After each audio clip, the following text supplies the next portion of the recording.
Thank you, Lachey. Okay, I want to go back to this. I'd like to say God forsaken, but God loves everything. But this stupid question that annoyed me. Okay, it's actually quite simple, so everybody listening, they are quite simple, but I want to go through it. If you did not see on Canvas, I have already put the work solutions for these up there, okay? If you have worked it, you can just, enjoy. Yeah? All right. Given the function that y equals sine of 3t for t greater than 0, sketch the graph for t greater than 0 and up to 4 pi. All right. So just from looking at the equation, we already determined that we know it's going to go how many times per period? Okay? Because this 3 is here, that tells us that our normal, which I'll draw here, our normal sine curve, which normally has a period of 2 pi, it's going to do that 3 times within its normal period. Yeah. Yes. Any questions about that? Jasper, quick. Okay, so what I'm going to do is just, annoyingly, draw this. Okay, but don't make them as wide as this, listening, because they're going to be squished into its normal period, which I tried to do in degrees for some stupid reason. So, 1, 2, 3. Okay, that's 1 period, correct? Do we all agree that that's 2 pi? Yes.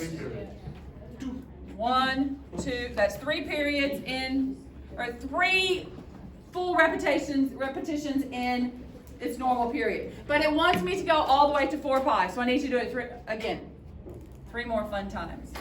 And it is hard to make all of these ones equal, so do your best. 1, 2, 3. Okay.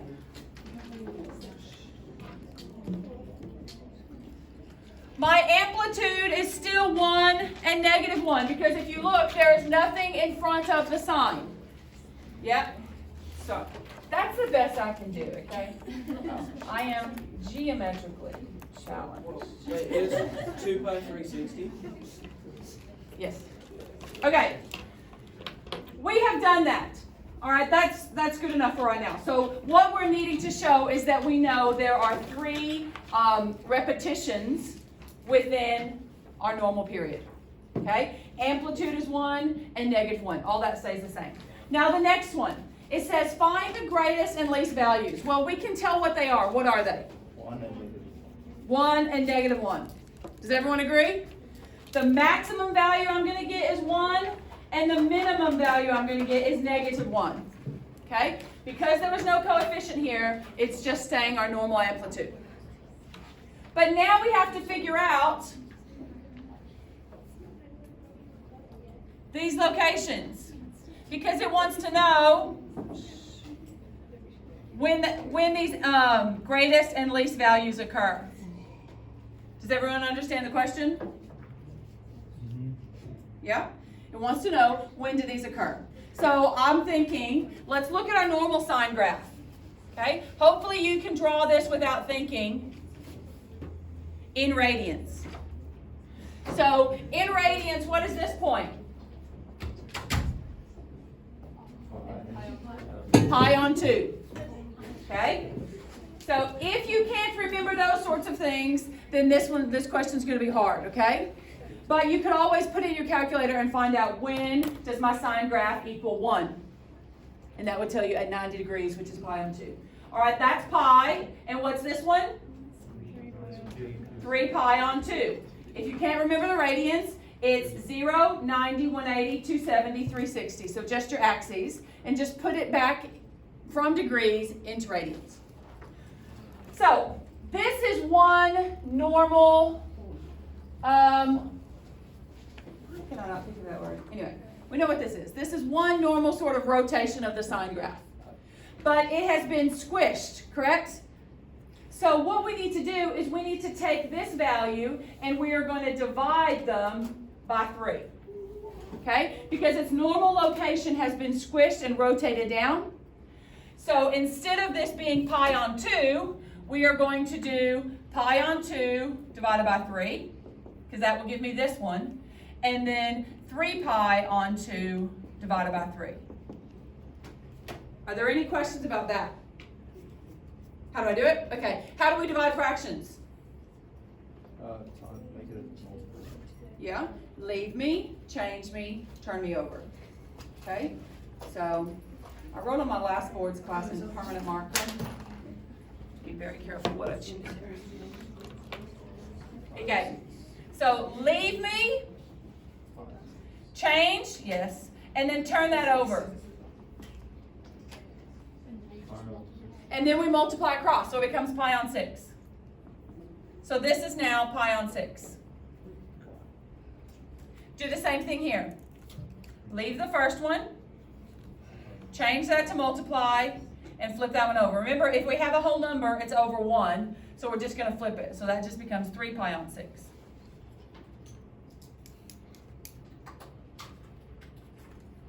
How are we going with that? Why would you pi on 2? Why are we changing it? Because in our normal graph, in one rotation, my maximum value, so sine of pi on 2 is 1.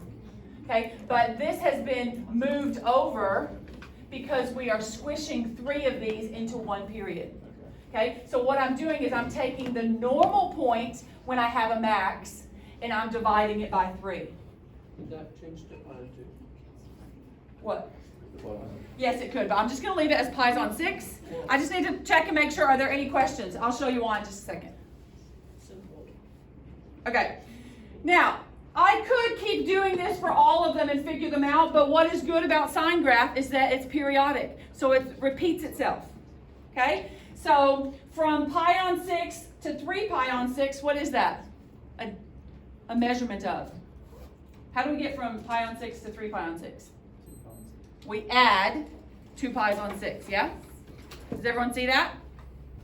So from pi on 6 to 3 pi on 6 is 2 pi's on 6. So then what would be here? 5 pi. Good. 7. There we go. So keep filling that out. So 7, 9, and that's why I'm not simplifying them, because then I can just do this really quickly. 11, 13 pi on 6. 14 pi. Wait, that's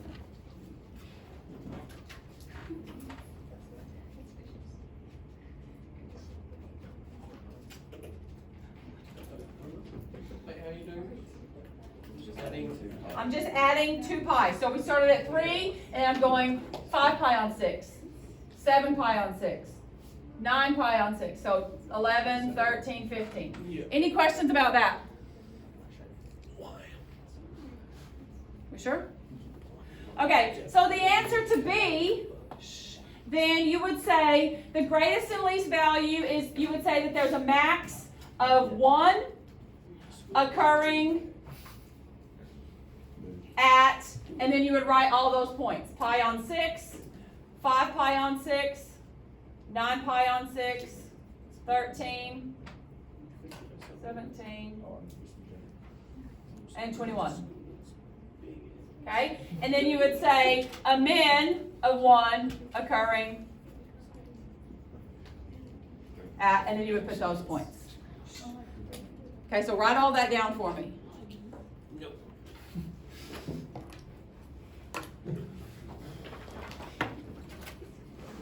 So, having thought about this and also the next one, I think the best thing to do when you're graphing is actually to draw your normal graph as you know it. Okay? And then to keep going to make it fit within the domain. Okay? So not trying to find out all the little bits, just drawing the hoops as best you can. Okay, which I did terribly last time, yeah? Trying to draw them as best you can. If you need to do like a dash with a ruler, do that for the top and for the bottom, because then you can erase them later. All right, last one. So fill those in for yourself. Describe the behavior of the curve if y, so my y values, is the distance in meters to the right of a fixed point. Okay, so, yes, we all argued about what we think this means, but this is what we've concluded with. Okay. Wait, we're saying that we're going to the right. So just imagine a little person here, like me, standing facing that direction. Yeah? So as I progress, listening, as I progress, I'm constantly going to the right. Is that correct? Yeah? So we could say something like my movement is continuous to the right. Yeah? And that I am oscillating. I'm oscillating between a max of 1 and a min of -1. Yeah? In a periodic sort of behavior. Okay? I know those are fancy words. Are there any concerns about what you would write for that? Do you want me to write it out? So let's see. I would write, what did I say the first thing was? Movement is continuously to the right, oscillating between a max and min value of 1 and -1. Okay?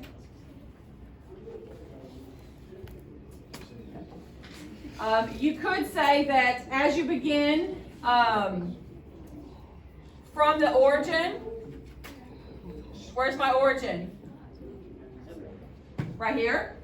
Remember this with displacement, my x is 0, so this is my origin. So from the origin, initially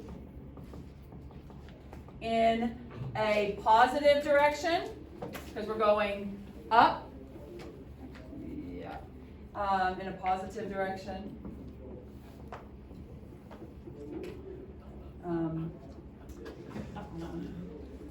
Positive. And then in a negative direction.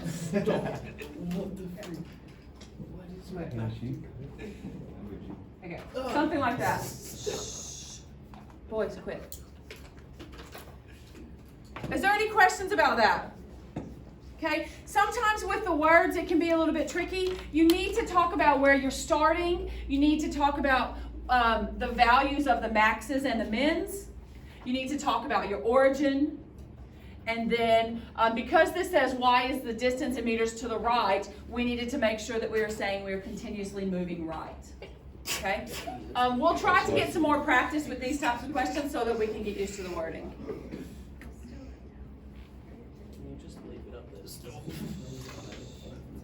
Any questions? Yeah. So I want you to feel free to say that makes no sense, or I need help, or can you try it a different way, or something, so that we can figure out how to make this make sense for everyone. Okay? So we've taken our normal sine graph. Hey, David, yes. It has absolutely nothing to do with integration. I don't know why it's here in this PowerPoint, which is why it threw me. Because I was thinking maybe we need to define this second derivative. I don't know. It's just there. Maybe it's just trying to remind us of what our trig functions look like, maybe just to revise past content to make sure that we're not forgetting all those sorts of things. The next one has nothing to do with it either, but we're going to keep going because you do need to know how to answer these. You never what? Oh, well, maybe that's what we're doing. It's just like I don't oral write the icing over PowerPoints, I it. just follow the rules. Yeah. No, because these are good application questions. Oh, you can feel it. Okay. Yeah, I think I just off of it. And I go Hey, like, front row. yeah. 5 Put is that away, Jasper. Matthew, stop talking. David. Stop. Okay. This one. Again, this is revision of trig. The tide at a point on the New South Wales coast can be modeled using this equation. So y equals a cosine of nt. Okay? Before we move on, what does a represent? The amplitude, how high it goes up. What does n represent? The period. Good. And so y and t are my variables. At Nobby's Beach in New South Wales, over 2 consecutive days, the average distance between high and low tide is 1.6 meters. And the average time between high and low tide, awesome, is 6.25 meters. Okay? So my first step when doing this is to actually draw just my normal cosine graph, where I start at 1 and end at 1. Normal. Would you never want to go below the x-axis because then you have negative terms? This isn't about depth. This is just about the function of the tide, how the tide goes out and in, and out and in. That's why it's periodic. All right, so I want us to do a little bit of thinking. It says the difference between high tide, which is here, and low tide, which is here, is 1.6 meters. So draw that if you can.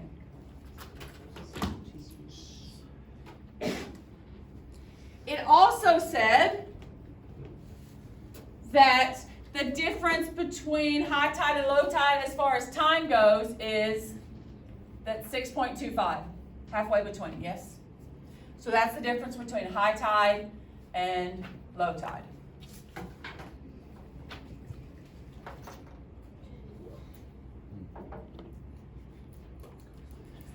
Does everybody agree with this? And we know how to do that cosine graph. All right, so what is the amplitude of the tide function? How do you know?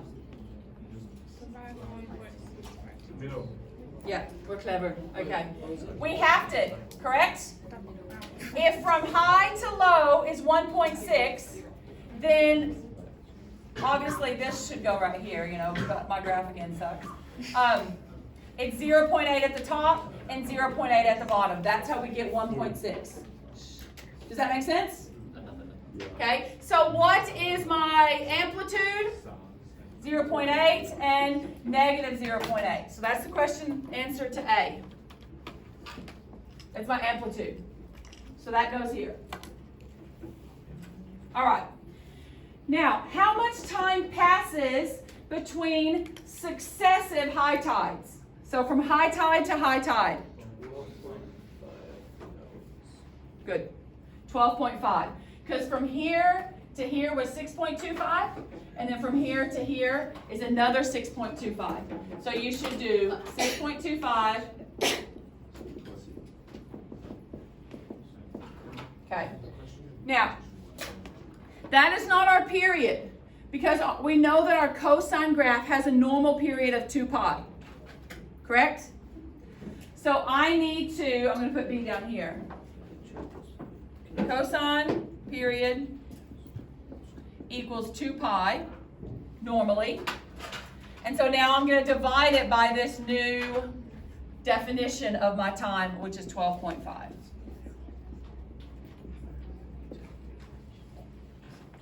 And I get 4 pi on 5. Okay? If you're struggling with how to put that in the calculator, just put 2 over 12.5 and ignore the pi. The pi just stays there. So that's the answer to B, i.e. the period. We're trying to find the period. So I take my normal cosine period and divide it by that amount. Okay. Is everybody okay with that? Use this information to obtain the tide function and draw its graph. All that is asking is for me to now put the information that I have found into the equation. So y equals an amplitude of 0.8 and then a period of 4 pi on, is that right, 5? Is it 5 or 25? It's 25. 25, thank you. Wait, Miss, how did you get 4 over 5? It's 4 on 25, see. I apologize. Yeah. So 2 over 12.5 is false. Awesome.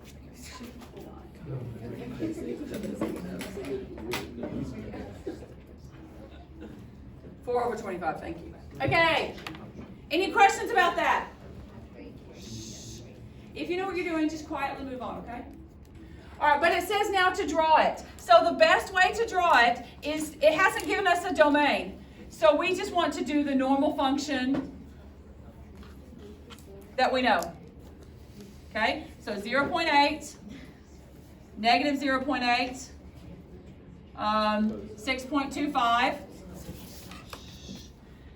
We need to identify those points where it crosses the X or the t-axis. What are those going to be? Yeah, the middle. So if this is 6.25, that's what's good about these curves, is that they have symmetry. So what's half of 6.25? Which means this one would be 6, 7, 8, 9, 9.325? Is that right?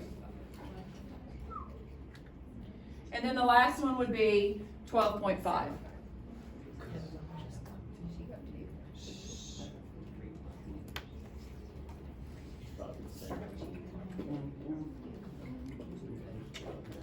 Any questions about that graph? All right. Why did you choose like the middle of B to B? I didn't choose it. They told it to me it was. No, but like, why did you have to go under? Could you just have that sign anywhere and just have the values different on the left? Like, could you have 0? No, not according to this graph. This graph, which we have just determined from the information that they've given me, tells me that it goes above to 0.8, it goes below to 0.8, and it crosses at those locations. It's exact. Okay. Please quit that English. All right, last step, question D. This is the only semi-tricky part. If the depth of the water, so this is not a function of depth, this is a function of tide. As the tide goes out, as the tide goes in. As the tide goes out, as the tide goes in. What's happening with the tide in relationship to time? Okay, the question tells me at low tide, which is here, I now have a depth of 0.2. Okay, so if the depth of the water at low tide is 0.2, what is the depth of the water 2 hours later? So what is our time 2 hours later? Anybody? Good, Roche. 8.25. Does everyone see that I started at 6.25 because that's where low tide is, and I added. Okay? So this is my t value. What I need to now find, using my function, is this y value. Well, luckily we have an equation that we can do that with. So we know that into this equation, all I need to do is put time of 8.25, and that will give me what the y coordinate is. Yep. So y equals 0.8 cosine 4 pi on 25 times 8.25. Make sure your calculator is in radians.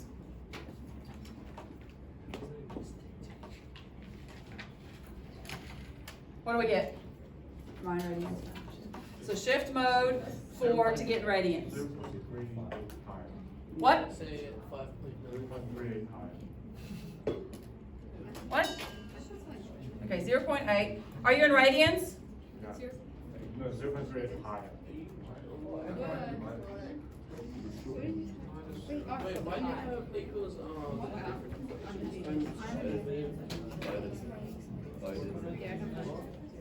That's what I got. Swap motion. Is that what you got? Okay. Trade. That is not, hold on. That is so cool. Okay, we need to do a little bit of thinking now. Girls. This right here is negative 0.4 ... So this location here. Okay. So how are we going to find the depth? We know that we're going to at least have to add 0.2 because to get down here to negative 1, we've got a distance of 0.2. Okay, they've told us when the tide is at its lowest point, it has a depth of 0.2. So we're going to at least be 0.2. Okay? Because it asks me what is the depth. So we've got 0.2 plus, we now have, so we've got this distance, we now have this distance here that we need to add on to it. Okay? You don't need to worry about the negatives, you just need to find the difference between the lowest point, which is 0.8, and this new y value, which is 0.4286, ignoring the negatives, because we are dealing with depth now. So what I would have put in my calculator is 0.2, the lowest depth possible, plus the difference between 0.8 and 0.42866. Are there any questions about that? The only confusing thing is people could get confused that this is actually a depth function. Again, this is about the movement of the tide. So as my tide gets to its lowest point, I have a depth of 0.2. From that point onward, it is increasing in depth continuously. Isn't it 0.8? No, 0.2. That's what the question told me. Okay, 0.8, it has to do with how far out the tide is. We just discard 0.8? Yes. It doesn't have anything to do with that. Use it in our equation. Because that had to do with the actual tide function, how the tide is moving from left to right out in the ocean. So if that was meters, then the tide is going to go out 0.8 meters and back in 0.8 meters. Well, a total of 1.6. Okay. What does that give us? Hello? What does that give us? 0.57. That's the answer. It is essentially 0.2, this distance, plus this distance. Because here's my new y value. If I would have drawn that bigger, it could have been more helpful, but ignoring the negatives. Okay, we are going to keep moving because we're going to integrate, so that's 16.3, I'll have a look at that homework. We are going to integrate exponentials because they're actually fairly straightforward.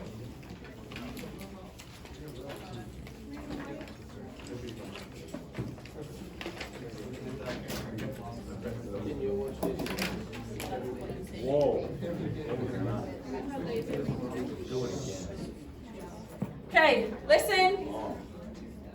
You're 12. On Friday, in our double, we will finish the topic in the first lesson, and we will have the second lesson to do any revision questions, homework questions, or something to just consolidate everything that we've been doing. Okay? All right. So we're going to do a few things with exponentials. I wrote them down so I don't mess them up.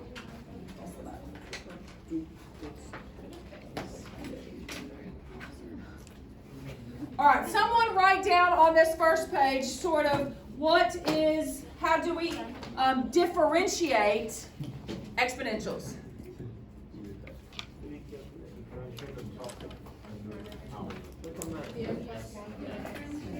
Okay. Listening. I want you to write this.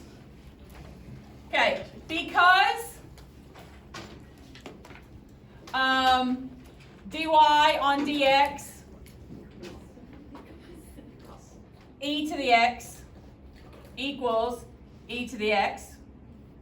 Do we agree? Yes. The derivative of e to the x equals e to the x.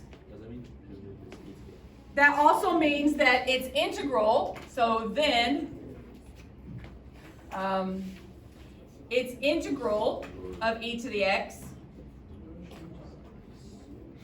equals e to the x plus c. Okay, I'm trying to write this in the easiest possible words.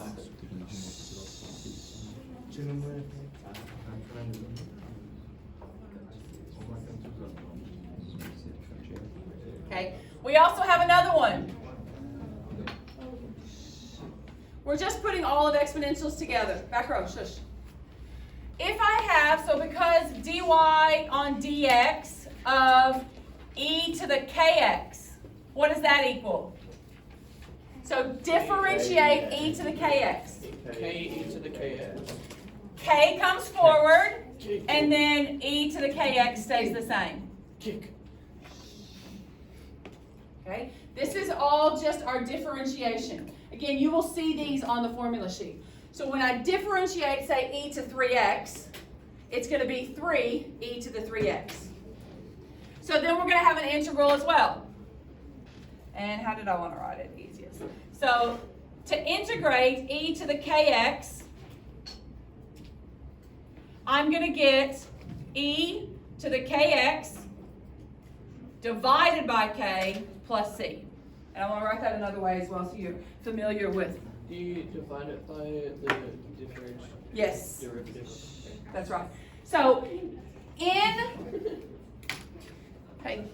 when we differentiate, we bring it down and multiply. So when we integrate, we're going to do the opposite.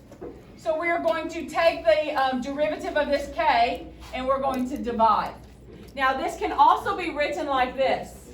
1 over k e k to the x plus c. Okay?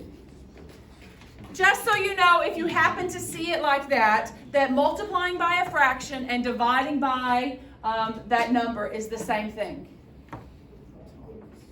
Okay? And then we also don't forget our c. Okay. Just on the next slide, before we write a few things, I just want you to practice differentiating. So, practice differentiating these functions. Using these rules here. This is what's on your formula sheet. Does anyone remember what E is approximately? 2.71. 2.71. Is it 2.8, something like that? I'll find out. You guys keep going on the quiz. 8182, that's what it is.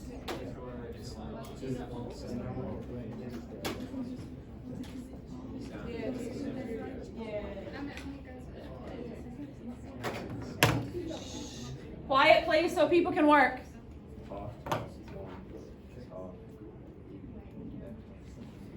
If you have questions on how to do this, please raise your hand so I can come around and help. Yep. Don't forget your plus C, but that's what I got. I got E. So the 5 stays, but if you differentiate the 4 now, the 5 Oh, yeah, stays. that's correct. No C. The 5 stays.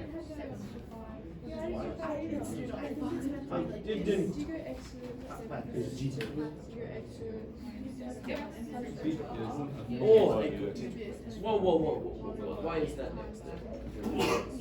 Oh, It is product with this.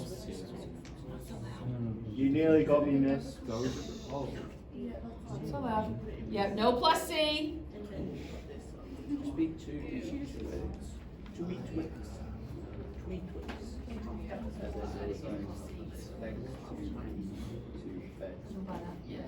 Bring that down. Oh, I did. So that stays on the top. And that goes down. But you need to simplify it. But yes, that's perfect. 6.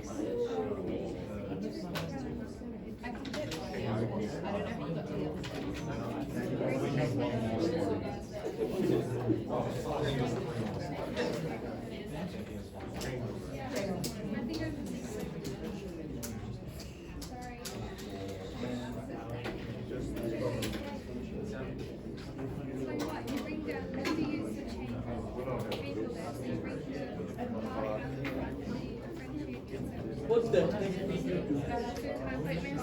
Yep.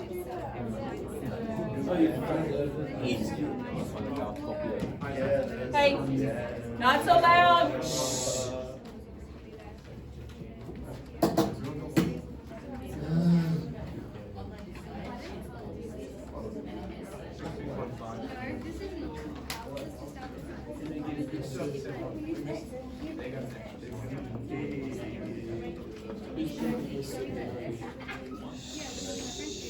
Okay, listening? Girls?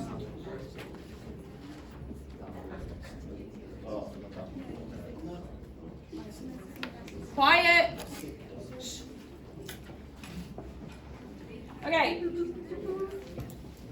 I want to go through the chain rule for question 5, okay, just to make sure to remember it. So I'm going to rewrite my function as y equals e to the x minus 7 raised to the 1/2 power. Okay? Getting rid of that square root makes it much easier to operate, and it allows me to do the chain rule of this function. Okay? Having done that, now I differentiate. So my rule says that I take the derivative of f of x, which is this. This is f of x. I need to do the chain rule. The 1/2 comes to the front, times it by the derivative of the inside, which is 1. And then we take the function and decrease the power by 1. Okay? That is the chain rule for just finding the derivative of this binomial. Okay? The exponent comes to the front, then we take the derivative of the inside, and then we reduce this whole thing by 1. Okay? Then from there, I just rewrite, so times my normal function, ex minus 7 to the 1/2. Okay? I've just rewritten it. From there, I can simplify. It's 1/2 times 1, which is 1/2, times, what's 1/2 minus 1? Negative 1/2 minus 8.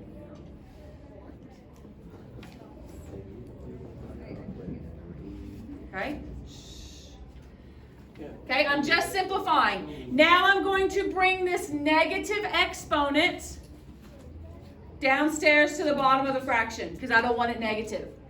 So this becomes 1 over 2 square root of x minus 7. Now I can get rid of that 1/2 power. Okay? It's positive now that it's on the bottom, etc. So then all I have to do is just keep multiplying it by this, and I can get rid of that power.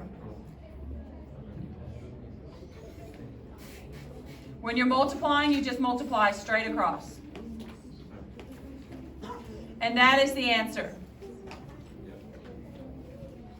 Okay, if you did not get that, write down those new steps and then look at how you messed up.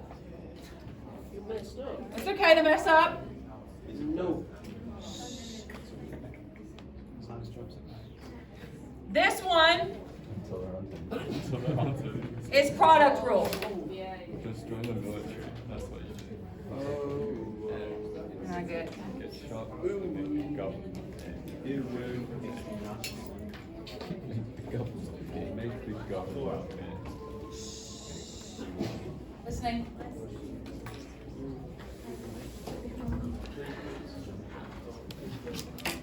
Okay. I love your working. Listen, you like my working? I show every step. Let's see. Well, do you know how to do the product rule? Okay. Can you do questions? Show every step. Question 6. Yeah, to the E alphabet. That one's from the formula sheet. Okay. This is our last slide, and this is about integrating exponentials. Okay? Everyone either take a photo or write this answer down and see if you can work to it if you have not got it. Okay. There are, again, a few things we need to write down. We can do question 1A easily.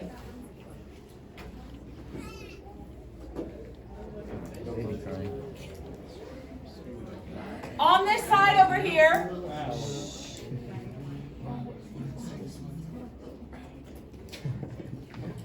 okay, so what I'm going to call this is my primitive is that. Okay? Anytime you have e to the x, it's just going to be itself. Wait, did you put it over the derivative there? No, not with just e to the x. It now has So, a friend. Yeah. yep. Yes, now he has a friend. Okay, this one, what did I want to do? This one is the same thing that we've been doing before, correct? Let me draw the rule again, all right? So I have, if I'm integrating e to some sort of function, this is our sort of formula. I'm going to take my normal function just like we do for e of x. It's going to be e to the ax plus b, but then I'm going to divide it by a plus c.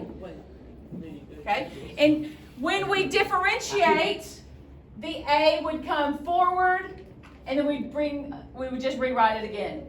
So here, we just divide by the a, just like we did with our polynomial functions. Okay? So using that formula, let's put it into our integral here. So we are going to just get e, so capital F of x is e to the 4x minus 1 divided by 4 plus c.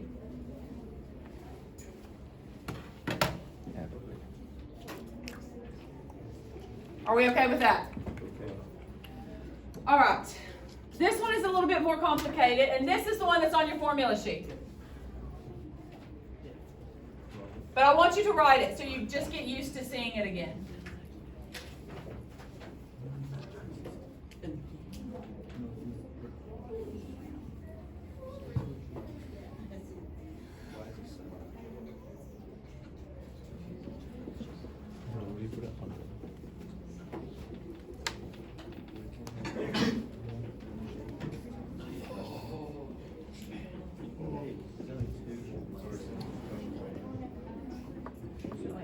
What should be a z? Write that down. Okay. Write it down and then I'll explain what it means.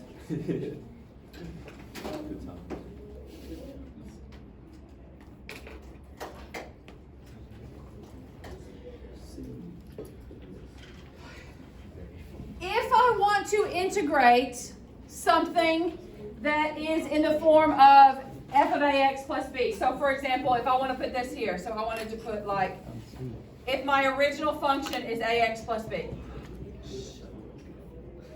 The only time we can use or we can integrate e to f of the x is when this part here is a constant. This is our last one, we're almost there. So, with these e to the f of x's, when we're working backwards, it's a little bit confusing, okay, because we need to have this first part here. This is going to be the derivative of this. Does everyone see that?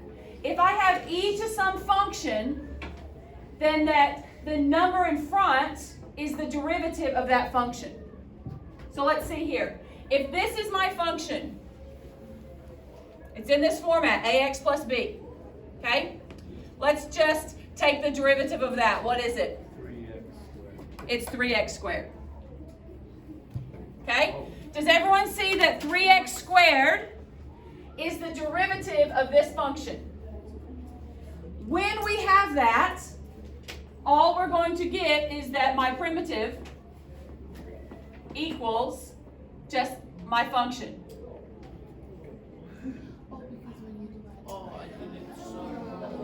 Ah! Why? Have a think about why. Because you said so. Because I said so. That's just how it works then.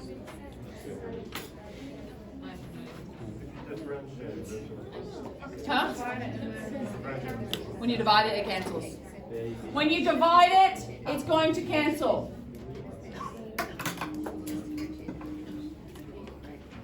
Okay? Let me do that in another color. Does anyone have questions? That's differentiation and go back and just start plus C. Plus C, yes.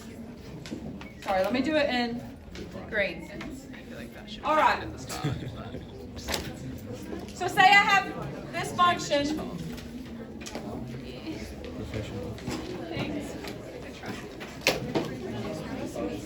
Why are we doing a different equation? We're not. The same? Okay. Listening. I'm not doing a different equation. I'm explaining or showing you in the green how this works and why we get the original. Okay? So I've got 3x squared e to the x3 plus 1 what would I do with that? I would divide it by the derivative of this, which is 3x squared. Oh, Does that make sense? yeah. But What we did with all the others over here, I took my original exponential and what they've given me as my integration here. I divide by the derivative of this, which is 3x squared. And so those are always going to cancel because you're multiplying and dividing by the derivative. So that is why you are left with just the original. Miss, Yes. Your timing. Ask you afterwards. Okay. All right. Well done. Really? Move on to that. If you have homework questions, all of the work solutions are on Canvas, but sometimes those are more confusing than helpful. So take a photo of the question or email me the question and I will work it and email it back to you. Thank you. Okay? Miss,